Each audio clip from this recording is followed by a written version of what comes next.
Bendiciones, amados hermanos en Cristo. Les saluda esta mañana una vez más su hermano Félix, deseando que la gracia del Señor les fortalezca.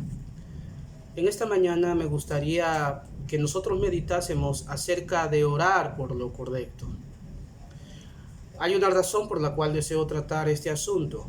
Recientemente se hizo una encuesta en toda América Latina, de manera muy general, a las iglesias preguntándose cuáles son los temas principales en la oración de dichas iglesias. Y el resultado fue sorprendente. La mayoría de las oraciones son caracterizadas en la iglesia de América Latina en relación a la comodidad personal, la solución de problemas rápidos. Cosas que no son pecaminosas en sí, pero que cuando escarbamos realmente podemos decir de ellas que son peticiones miopes. Pero lo cierto es que nosotros como creyentes tenemos como prioridad en la lista de nuestras oraciones el reino de Dios. La prioridad nuestra como hijos de Dios es el fomentar el reino de Dios. Esa es la prioridad nuestra. Nuestras oraciones entonces deberían de ser caracterizadas por lo correcto, por lo que Dios quiere que nosotros hagamos, es decir, temas espirituales para los cuales nosotros estamos llamados a realizar. Yo quisiera explorar de manera muy rápida esta cuestión, viendo el ejemplo del apóstol Pablo como alguien que sí supo orar por lo correcto, lo importante en la vida cristiana. Cuando uno lee las cartas de Pablo, uno va a encontrar una y otra vez que sus oraciones se caracterizaban de manera muy exclusiva por pedir asuntos espirituales realizados en la vida de la iglesia de Jesucristo. El pasaje que yo voy a leer nos muestra un ejemplo de eso. Es la segunda carta a los Tesalonicenses, capítulo número 1, versículo número 10, 11 y 12. Lo siguiente leemos en ese pasaje.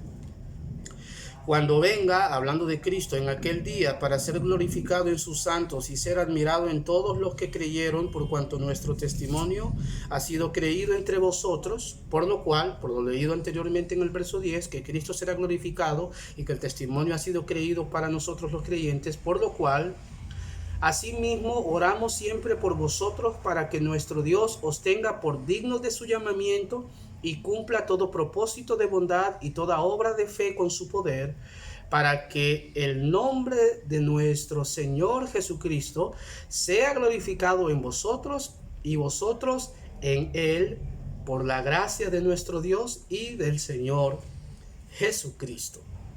Note usted en el verso número 11 que la oración de Pablo era constante. Él dice, oramos siempre por vosotros para que Dios os tenga por dignos. Esta palabra dignos es muy importante. Es una palabra que se utiliza en este pasaje para referirse al carácter espiritual.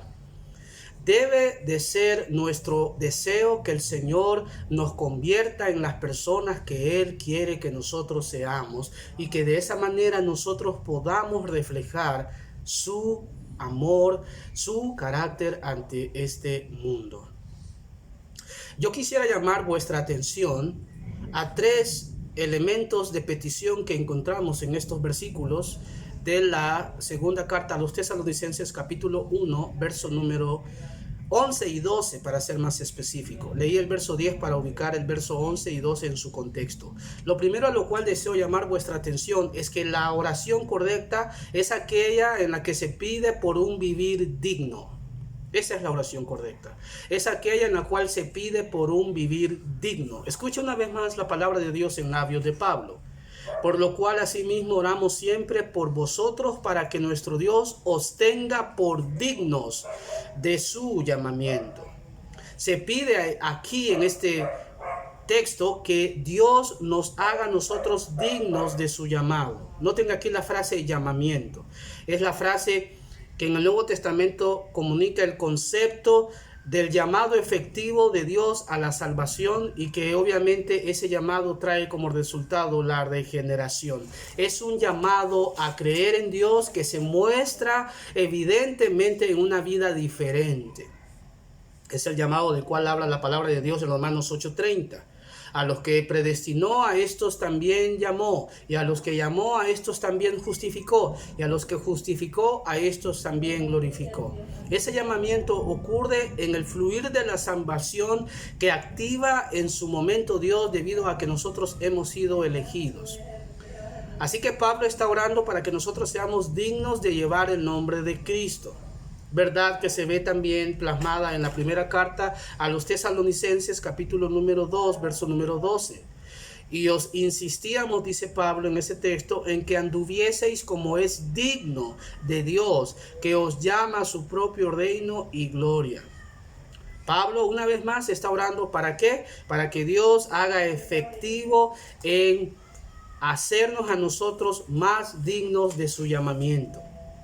Cuando observamos el Nuevo Testamento hay una lista enorme de lo que implica ese andar dignamente. Implica, por ejemplo, humildad, de acuerdo a Efesios 4:23. Implica andar con pureza o andar en pureza, de acuerdo a Romanos 13:13. Implica andar en fe, según a los Corintios 5:7. Implica andar en amor, Efesios 5:23. Implica andar en sabiduría, y la lista puede continuar. Todo eso implica un andar digno. Así que se pide en oración que se pueda andar el creyente en este lado de la eternidad dignamente. Lo segundo es que la oración correcta implica el cumplimiento de un deseo correcto también. Noten lo que dice aquí al final del verso número 11. Dice que Dios os tenga por dignos de su llamamiento y cumpla todo propósito de bondad. Cumpla todo propósito de bondad. La palabra cumpla aquí es una palabra muy importante. Significa lograr. Pablo está diciendo, mi oración es que Dios logre en ustedes ese propósito que hay en sus corazones de ser santos. Se pide que Dios logre en nuestras vidas este propósito bueno, un propósito que en el Antiguo Testamento se muestra de la siguiente manera. En el Salmo 37, verso 4, deleítate asimismo en Jehová y Él te concederá la petición de tu corazón.